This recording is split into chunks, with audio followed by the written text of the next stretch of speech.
Hi, this is Amanda Morgan from NotJustCute.com here with First Friday Q&A on the second Friday, thanks to the holiday. I hope you had a great start to your new year. I think we're starting off First Friday Q&A with a wonderful question.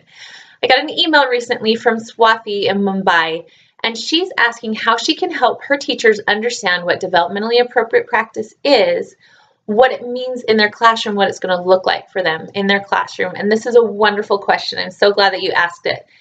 There is a wealth of information on developmentally appropriate practice. There are scholars and researchers and authors who have written books and checklists and research studies all on this concept of developmentally appropriate practice. And the body of this work is great, and it is very worthwhile. But when we're teaching that to teachers, it can become very overwhelming for them on the ground in their classrooms.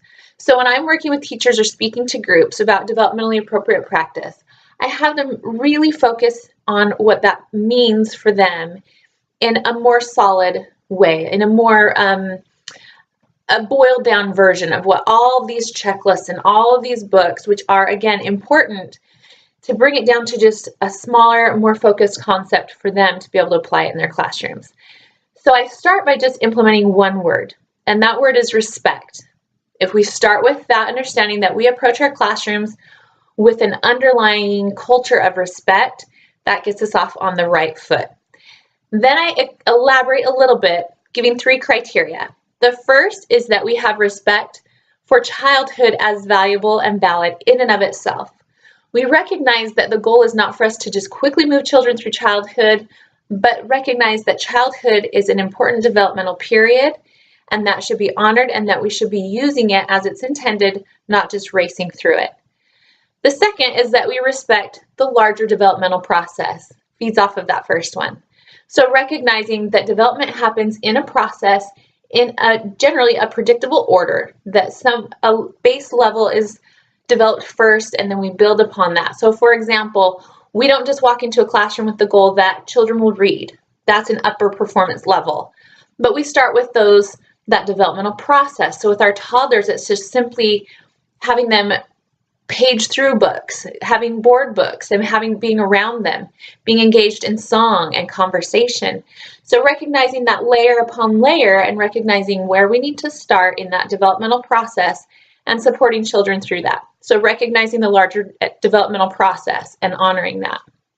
The third aspect, which is very important, is that we respect children as individuals. And we recognize the diversity that comes with that. So these individual children are going to come from various different backgrounds, cultural backgrounds, family backgrounds, their individual experiences. It's all going to be different. We have to recognize that they're human beings. And so we have to be sure that our approach and our classrooms and our curriculum is respectful of those differences, that we can have enough open-ended approaches to allow them to expand and grow from their own levels, that they're supported at those different levels, that they're supported in those different backgrounds, that all of those are honored and respected. So if we take those 3 approaches, then we boil it down to those questions. We apply those to the questions that we have in our classroom. So making decisions about topics or themes that we're going to address, or activities that we're going to implement, or even the types of supplies we have in our room. We recognize that we can show these different types of respect by choosing child-sized furniture, by making sure things are accessible to the children so that they can be independent, because we recognize that developmental process of gaining autonomy.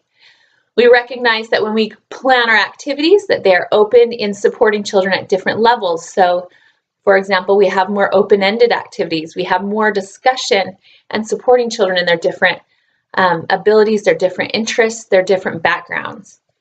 So in summation, Swathi, that's how I begin to teach teachers about developmentally appropriate practice. We start by talking about respect, what that means for us in our classrooms, respecting childhood as valuable and valid in and of itself, respecting the larger developmental process, and also respecting children as individuals, that they're not in the same space in that developmental process simply because they're the same age or in the same classroom. So I hope that gets you started in exploring those concepts and applying them to the decisions that you're making in your classroom and the decisions that teachers are making for their different curriculum or in approaching their different situations in their classrooms. I love talking about developmentally appropriate practice. I've written several things on this topic, and I'll link those below. I would love to have you engage in these conversations with us. Add to this conversation with your perspective on how to teach and train early childhood teachers on implementing developmentally appropriate practice. It's something I'll also be speaking about coming up at a conference in Georgia. I'll link that information below. So if you're in the area, we'd love to have you attend. If you have a question, send that to me at amanda@notjustcute.com. We'll try to work it in at our next First Friday Q&A. Have a great month.